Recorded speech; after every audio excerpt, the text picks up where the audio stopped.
एक छोटे से गांव से आकर धर्मेंद्र ने बॉलीवुड में अपनी पहचान बनाई के झूले पड़ गए हाय और एक सितारों भरी जिंदगी जी। ऐसा कहना है कई न्यूज चैनलों का। कुछ बड़े बड़े मीडिया हाउस ने भी इस खबर को कवरेज दिया और अपने चैनलों पर बेधड़क चलाया।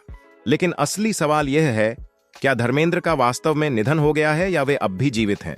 साथिया नहीं जाना कि जी। इस पर बात करने से पहले आइए जानते हैं धर्मेंद्र जी के जीवन के बारे में। हालांकि यह बात अलग है कि उन्होंने अपनी जिंदगी में 2 शादियां की, जिसे लेकर कई बार विवाद भी हुआ। तो आखिर धर्मेंद्र की जीवन यात्रा कैसी रही? वो एक छोटे से गांव से निकलकर मुंबई कैसे पहुंचे और फिल्मों में उन्हें मौका कैसे मिला?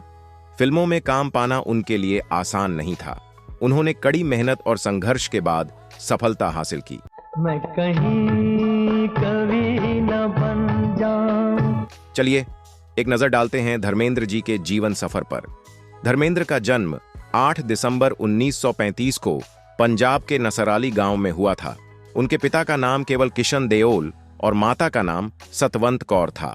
दिल कहे रुक जा रे रुक जा यहीं पे। धर्मेंद्र कुल 6 भाई बहनों में से एक थे और उनके सबसे छोटे भाई का नाम अजीत देओल है।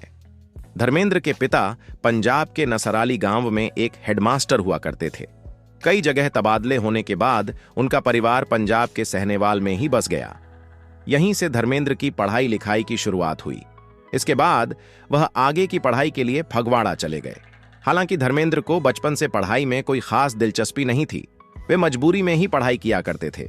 उनके पिता किशन देओल चाहते थे कि धर्मेंद्र पढ़ लिख कर उनकी तरह एक प्रोफेसर या अध्यापक बने, लेकिन धर्मेंद्र का इरादा कुछ और था। मैं जट यमला पगला दीवाना हो रब्बा इत्ती। दरअसल धर्मेंद्र को बचपन से ही फिल्मों का बहुत शौक था। वे दिलीप कुमार के बहुत बड़े प्रशंसक थे। जब से उन्होंने दिलीप कुमार की फिल्म जुगनू देखी, तभी से उन्होंने ठान लिया कि वे भी फिल्मों में काम करेंगे।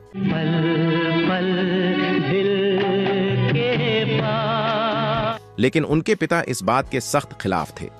उनका सपना था कि धर्मेंद्र पढ़ लिख कर एक अच्छा अध्यापक बने, पर धर्मेंद्र कहां मानने वाले थे। स्कूल जाने के बजाय वे अक्सर फगवाड़ा से जालंधर फिल्म देखने जाया करते थे। जालंधर का एक सिनेमा हॉल उनका पसंदीदा स्थान था, जहां वे अक्सर फिल्में देखने जाया करते थे।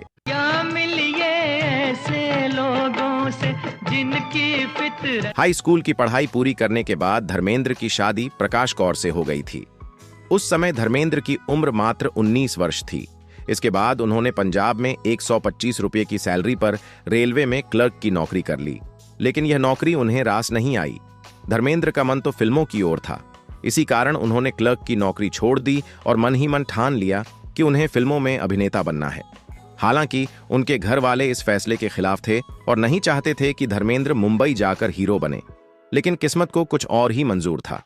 एक दिन अखबार में फिल्म फेयर टैलेंट हंट प्रतियोगिता का विज्ञापन छपा, जिसमें नए कलाकारों की तलाश की जा रही थी। यह देखकर धर्मेंद्र ने फॉर्म भरकर मुंबई भेज दिया। कुछ समय बाद उन्हें मुंबई से बुलावा आया। धर्मेंद्र मुंबई पहुंचे और टैलेंट हंट प्रतियोगिता में हिस्सा लिया, लेकिन किस्मत ने उनका साथ नहीं दिया। इसके बाद उन्हें मुंबई में काफी संघर्ष करना पड़ा। कहानियां सुनाते हैं पवन आते। बहुत मेहनत करने और संघर्ष झेलने के बावजूद उन्हें शुरू में फिल्मों में कोई मौका नहीं मिल रहा था। धर्मेंद्र न तो मुंबई में किसी काम में लग पाए थे और न ही उन्हें फिल्मों में कोई मौका मिल रहा था। इसके चलते उनकी आर्थिक स्थिति काफी खराब हो गई थी। हालात ऐसे हो गए कि कभी कभी उन्हें खाने के लिए भी सोचना पड़ता था। एक बार तो ऐसा हुआ कि जब उन्हें बहुत तेज भूख लगी तो उन्होंने इसब गोल खा लिया, जिससे उनका पेट खराब हो गया और उन्हें दवा की जरूरत पड़ी। तुमसे बना मेरा जीवन सुंदर। मुंबई में संघर्ष के दिनों में धर्मेंद्र ने कभी हिम्मत नहीं हारी। वे पूरे इरादे और हौसले के साथ डटे रहे कि एक न एक दिन उन्हें सफलता जरूर मिलेगी। आखिरकार उनकी मेहनत और दृढ़ संकल्प रंग लाया। टैलेंट हंट प्रतियोगिता के दौरान फिल्म निर्माता निर्देशक अर्जुन हिंगोरानी ने उनकी प्रतिभा और व्यक्तित्व को देखा। अर्जुन हिंगोरानी ही वह व्यक्ति थे जिन्होंने धर्मेंद्र को पहला मौका दिया। उनकी पहली फिल्म का नाम था दिल भी तेरे हम भी तेरे। इसके बाद धर्मेंद्र को लगातार फिल्मों के ऑफर मिलने लगे। धीरे धीरे उनकी कई फिल्में हिट, सुपरहिट और ब्लॉकबस्टर साबित हुईं। 7 अजूबे इस दुनिया में, 8वीं अपनी जोड़ी। इन फिल्मों की चर्चा हम आगे इस वीडियो में करेंगे। अब बात करते हैं धर्मेंद्र की शादी के बारे में। जैसा कि पहले बताया गया, धर्मेंद्र ने 19 साल की उम्र में प्रकाश कौर से शादी की थी, लेकिन बाद में उन्होंने दूसरी शादी प्रसिद्ध अभिनेत्री हेमा मालिनी से की। इस शादी को लेकर धर्मेंद्र को काफी आलोचनाओं का सामना करना पड़ा था। उनके पिता इस शादी के खिलाफ थे और उस समय उनके बड़े बेटे सनी देओल भी इस रिश्ते के खिलाफ थे। हालांकि धर्मेंद्र ने किसी की बात नहीं मानी और हेमा मालिनी से शादी कर मुंबई में अपनी एक अलग दुनिया बसा ली। कोई हसीना जब रूठ जाती है तो। कहा जाता है कि हेमा मालिनी से शादी करने के लिए धर्मेंद्र ने अपनी पहली पत्नी प्रकाश कौर से तलाक मांगा था, लेकिन प्रकाश कौर इसके लिए तैयार नहीं हुई। इसके बाद धर्मेंद्र को दोनों परिवारों को साथ लेकर चलना पड़ा, प्रकाश कौर को भी और हेमा मालिनी को भी। धर्मेंद्र ने अपने बच्चों की जिम्मेदारी हमेशा निभाई। उन्होंने अपने बेटे सनी देओल को विदेश में पढ़ने भेजा और वहीं से एक्टिंग का कोर्स भी करवाया। बाद में सनी देओल को उन्होंने अपनी ही फिल्म बेताब से लॉन्च किया, जब हम जवान होंगे, जो विजेता फिल्म्स के बैनर तले बनी थी। विजेता फिल्म्स धर्मेंद्र का अपना प्रोडक्शन हाउस है, जिसे उन्होंने अपनी बेटी विजेता देओल के नाम पर शुरू किया था। प्रकाश कौर से धर्मेंद्र के 4 बच्चे हैं, 2 बेटे सनी देओल और बॉबी देओल तथा 2 बेटियां विजेता देओल और अजीता देओल।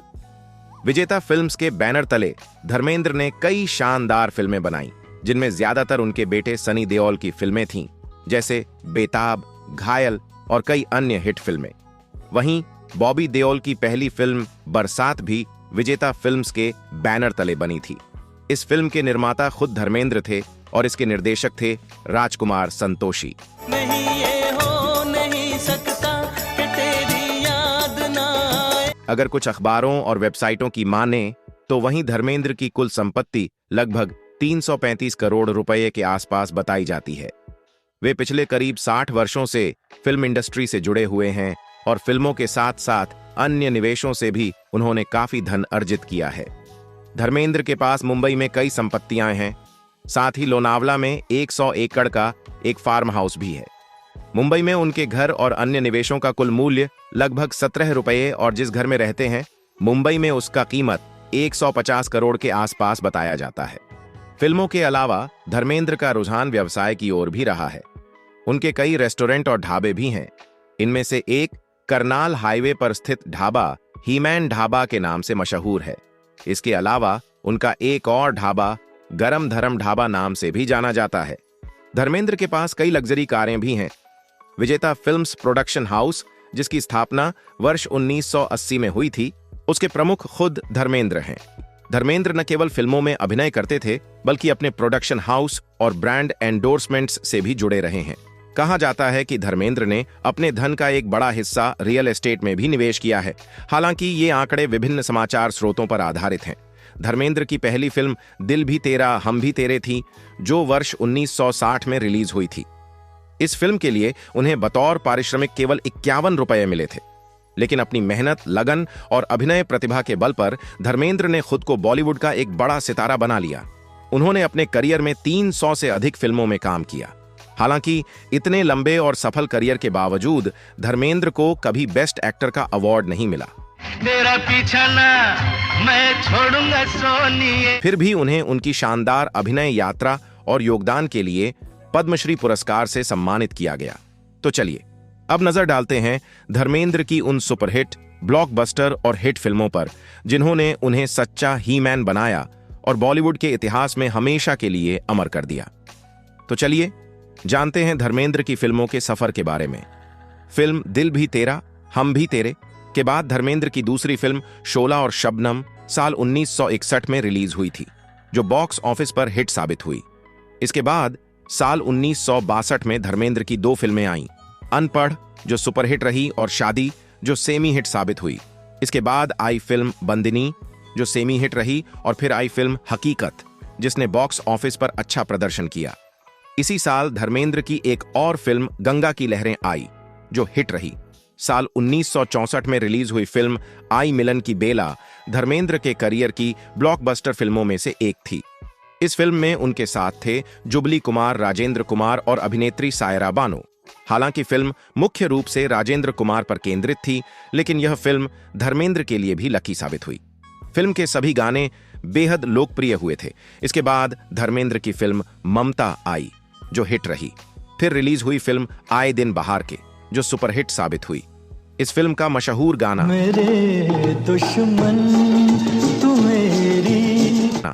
मेरे दुश्मन तू मेरी दोस्ती को तरसे, गायक मोहम्मद रफी की आवाज में आज भी लोगों के दिलों में बसता है। इसके बाद धर्मेंद्र की फिल्म जब याद किसी की आती है आई, जो हिट रही, और अगले साल रिलीज हुई फिल्म शिकार, जो भी बॉक्स ऑफिस पर सफल साबित हुई। साल 1968 में धर्मेंद्र की फिल्म आंखें रिलीज हुई, जो बॉक्स ऑफिस पर ब्लॉकबस्टर हिट साबित हुई। इस फिल्म का एक मशहूर गीत, जिसे लता मंगेशकर ने गाया था, आज भी सदाबहार गानों की सूची में शामिल है। इसके बाद 1969 में आई फिल्म आया सावन झूम के, जो हिट रही। इस फिल्म के सभी गाने भी बेहद लोकप्रिय हुए और दर्शकों द्वारा खूब पसंद किए गए। इसके बाद वह फिल्म आई जिसने धर्मेंद्र के करियर और निजी जीवन दोनों में एक नया मोड़ ला दिया। साल 1970 की फिल्म तुम हसीन मैं जवान। यह वही फिल्म थी जिसमें पहली बार धर्मेंद्र और हेमा मालिनी एक साथ नजर आए थे। इसी फिल्म की शूटिंग के दौरान धर्मेंद्र हेमा मालिनी के प्रेम में पड़ गए थे। आपको पहले भी कहीं देखा है। फिल्म हिट रही और इसके गाने भी काफी पसंद किए गए। इसके बाद धर्मेंद्र की फिल्म शराफत रिलीज हुई, जो हिट रही।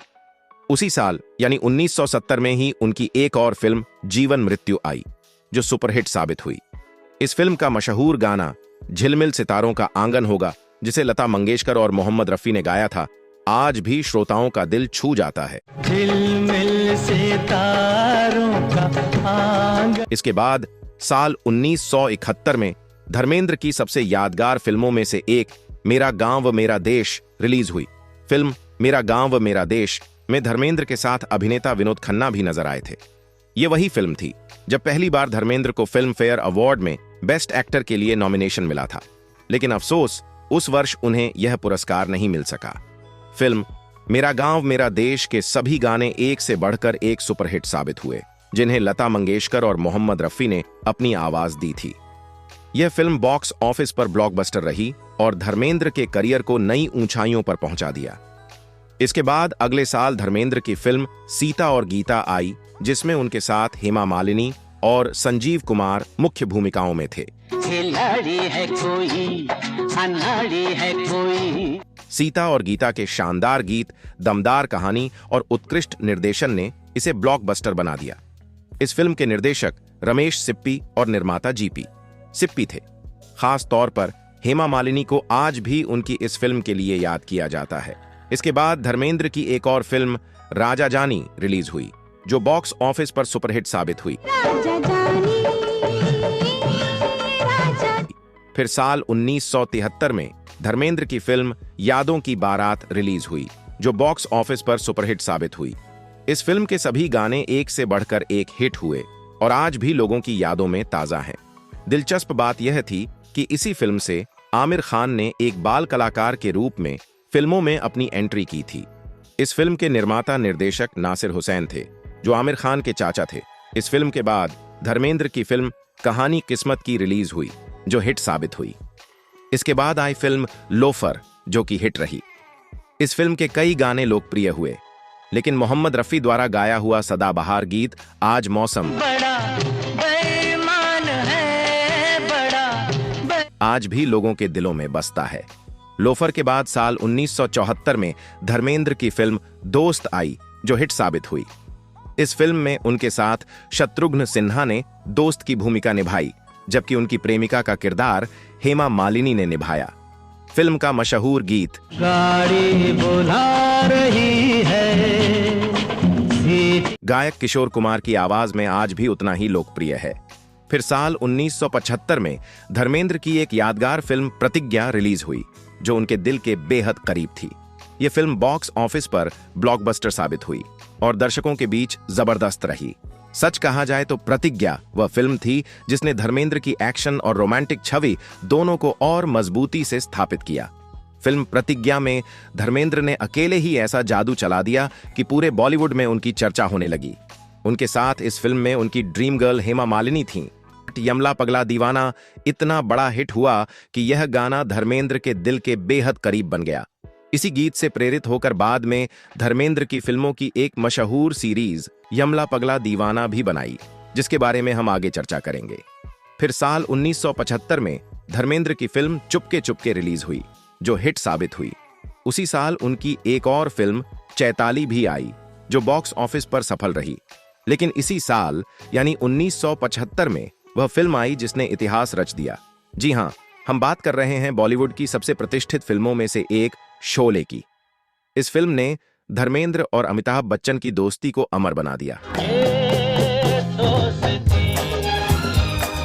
और दोनों के किरदार जय और वीरू आज भी लोगों की जुबान पर हैं। फिल्म में धर्मेंद्र के साथ उनकी ड्रीम गर्ल हेमा मालिनी भी नजर आईं। हालांकि शुरुआत में शोले को दर्शकों ने ज्यादा पसंद नहीं किया और इसे फ्लॉप करार दिया गया था। लेकिन जब फिल्म में कुछ बदलाव किए गए, कुछ नए दृश्य जोड़े गए और इसे दोबारा सिनेमा घरों में रिलीज किया गया, तो धीरे धीरे फिल्म ने रफ्तार पकड़ी। कुछ ही दिनों में शोले ने बॉक्स ऑफिस पर ऐसा तूफान मचाया कि वह इतिहास बन गई। फिल्म के निर्माता जीपी सिप्पी और निर्देशक रमेश सिप्पी थे, जिन्होंने भारतीय सिनेमा को एक ऐसी क्लासिक दी जिसे आज भी भारत की सबसे महान फिल्मों में से एक माना जाता है। साल 1975 में फिल्म शोले के गाने बिना का गीतमाला में टॉप पर छाए हुए थे। इस फिल्म के बारे में ज्यादा बताने की जरूरत नहीं है, क्योंकि आप सभी इस ऐतिहासिक फिल्म से भली भांति परिचित हैं। शोले के बाद धर्मेंद्र की जो अगली बड़ी हिट फिल्म आई, वह थी एक सुपरहिट क्लासिक जिसका नाम हम सभी जानते हैं। फिर साल 1977 में धर्मेंद्र की फिल्म धर्मवीर रिलीज हुई, जिसमें वह जितेंद्र के साथ नजर आए थे। इस फिल्म में धर्मेंद्र का छोटा बेटा बॉबी देओल ने भी एक बाल कलाकार के रूप में अपनी फिल्मी पारी की शुरुआत की थी। फिल्म धर्मवीर के सभी गाने एक से बढ़कर एक हिट साबित हुए। इस फिल्म का निर्देशन मशहूर फिल्मकार मनमोहन देसाई ने किया था। इसके बाद धर्मेंद्र और मनमोहन देसाई की जोड़ी एक बार फिर साथ आई फिल्म चाचा भतीजा में। हालांकि इस फिल्म को रिलीज होने में लगभग 5 साल की देरी हुई थी। इस फिल्म में सिंगर शैलेंद्र सिंह ने अपने करियर का दूसरा फिल्म गाना गाया था और फिल्म की मुख्य अभिनेत्री थीं हेमा मालिनी। फिल्म शोले में अमिताभ बच्चन और धर्मेंद्र की जोड़ी को दर्शकों ने बहुत पसंद किया था और यही जोड़ी फिर से साल 1980 में फिल्म राम बलराम में नजर आई, जो उस समय की सुपरहिट फिल्मों में से एक बनी। इस फिल्म के सभी गाने काफी हिट हुए और इसकी कहानी भी दर्शकों को बेहद पसंद आई। फिर साल 1981 में धर्मेंद्र की फिल्म आस पास रिलीज हुई। दिल में बंद कर लूं, दरिया में फेंक। इस फिल्म का जिक्र इसलिए जरूरी है क्योंकि यह फिल्म न तो पूरी तरह हिट हुई थी और न ही फ्लॉप, बल्कि औसत एवरेज साबित हुई थी। फिल्म के गाने मशहूर गायक मोहम्मद रफी साहब ने गाए थे। इसमें धर्मेंद्र पर फिल्माया गया एक बेहद खूबसूरत गीत था, तू कहीं आस पास है दोस्त। दुर्भाग्यवश इसी गीत के बाद मोहम्मद रफी साहब ने इस दुनिया को अलविदा कह दिया। इसके बाद धर्मेंद्र की फिल्में बगावत, नौकर बीवी का और राज तिलक, जो साल 1984 में रिलीज हुई थीं, एक के बाद एक आईं और हिट रही। इसके बाद धर्मेंद्र की फिल्म गुलामी रिलीज हुई, जो हिट रही। इसके बाद आईं वतन के रखवाले और आग ही आग, दोनों फिल्में सुपरहिट साबित हुईं। फिर आई फिल्म इंसानियत के दुश्मन, जो भी हिट रही, और इसके बाद रिलीज हुई फिल्म लोहा ने तो सुपरहिट का दर्जा हासिल किया। फिर साल 1987 में धर्मेंद्र की फिल्म हुकूमत रिलीज हुई, जो उस साल की ब्लॉकबस्टर फिल्म साबित हुई। इन फिल्मों के बाद धर्मेंद्र ने कई और यादगार फिल्में दी, जैसे इलाका, तहलका, कुरुक्षेत्र और कसम सुहाग की, जो सभी फिल्में हिट या सेमी हिट रहीं। साल 1993 के बाद धर्मेंद्र की ज्यादातर फिल्में फ्लॉप होने लगीं। लगातार कई फिल्मों के असफल होने के बाद 2007 में उनकी फिल्म अपने रिलीज हुई, जो सेमी हिट साबित हुई। अपने तो अपने होते हैं। इस फिल्म की खास बात यह थी कि इसमें तीनों बाप और बेटे धर्मेंद्र, सनी देओल और बॉबी देओल एक साथ नजर आए थे। फिल्म की कहानी दर्शकों को काफी पसंद आई थी। इसके बाद निर्देशक अनिल शर्मा ने फिर से इन तीनों बाप बेटों को एक साथ 2011 में आई फिल्म यमला पगला दीवाना में कास्ट किया। यह फिल्म हिट साबित हुई, इसके बाद धर्मेंद्र ने इसका सीक्वल यमला पगला दीवाना 2 बनाया, जिसके निर्माता खुद धर्मेंद्र थे। लेकिन यह फिल्म दर्शकों को पसंद नहीं आई और फ्लॉप हो गई। इसके चलते धर्मेंद्र और सनी देओल को आर्थिक नुकसान हुआ और उन पर कर्ज भी चढ़ गया। तो वहीं इतनी लंबी और सफल फिल्मी यात्रा के बावजूद धर्मेंद्र को कभी बेस्ट एक्टर का फिल्म फेयर अवार्ड नहीं मिला। हिंदी फिल्मों के अलावा धर्मेंद्र ने पंजाबी और भोजपुरी फिल्मों में भी काम किया है। उन्होंने भोजपुरी सुपरस्टार पवन सिंह के साथ भी एक फिल्म में अभिनय किया। इसके अलावा धर्मेंद्र ने कुछ बंगाली फिल्मों में भी काम किया है। धर्मेंद्र हमेशा से महान अभिनेता दिलीप कुमार के बहुत बड़े प्रशंसक रहे हैं। एक बार फिल्म फेयर अवार्ड समारोह में जब दिलीप कुमार ने धर्मेंद्र को देखा तो उन्होंने कहा, बड़ी बात है, यह वही नौजवान है जो मुझसे मिलने के लिए कभी स्टूडियो के बाहर खड़ा रहता था और आज इस मंच पर मेरे साथ खड़ा है। दिलीप कुमार ने धर्मेंद्र की पर्सनैलिटी और सुंदरता की तारीफ करते हुए कहा था, काश मैं तुम्हारे जैसा हैंडसम होता। खुदा ने अगर मुझे तुम्हारे जैसी शक्ल दी होती तो बात ही कुछ और होती। यह सुनकर धर्मेंद्र बेहद भावुक हो गए और अपने आप को भाग्यशाली समझा कि उनके आदर्श आइडल दिलीप कुमार ने उनके लिए इतनी बड़ी बात कही। अब बात करते हैं धर्मेंद्र के निधन की अफवाहों की, जो हाल ही में सोशल मीडिया और कुछ न्यूज चैनलों पर फैल गई थी। यह खबर पूरी तरह से गलत थी। धर्मेंद्र की तबीयत भले ही कुछ समय से नाजुक थी, लेकिन वे धीरे धीरे स्वस्थ हो रहे हैं और उनके परिवार के सभी सदस्य उनकी सेवा में लगे हुए हैं। उनके घर वालों की ओर से किसी भी तरह की पुष्टि नहीं की गई कि धर्मेंद्र अब इस दुनिया में नहीं रहे। यहां तक कि हेमा मालिनी ने भी अपने ट्विटर एक्स अकाउंट पर एक पोस्ट के जरिए इन झूठी अफवाहों का कड़ा खंडन किया और लोगों से अपील की कि वे ऐसी गलत खबरें न फैलाएं। उन्होंने लिखा कि धर्मेंद्र जी की सेहत में सुधार हो रहा है और वे जल्द ही घर लौटेंगे। जानकारी के अनुसार धर्मेंद्र पिछले 10 दिनों से मुंबई के ब्रीच कैंडी हॉस्पिटल में भर्ती थे, जहां उनकी तबीयत नाजुक बताई जा रही थी, लेकिन अब वे रिकवरी पर हैं। हम सब भगवान से यही प्रार्थना करते हैं कि धर्मेंद्र जी जल्द से जल्द पूरी तरह स्वस्थ होकर घर लौट आएं। तो दोस्तों, आप सभी की क्या राय है इन अफवाह न्यूज के बारे में जो बिना पुष्टि के ऐसी अफवाहें फैलाते हैं? अपने विचार कमेंट में जरूर लिखें। अगर आपको यह जानकारी अच्छी लगी हो तो वीडियो को लाइक करें, चैनल को सब्सक्राइब करें और बने रहें हमारे साथ, क्योंकि हम ऐसे ही वीडियो लेकर आते रहते हैं।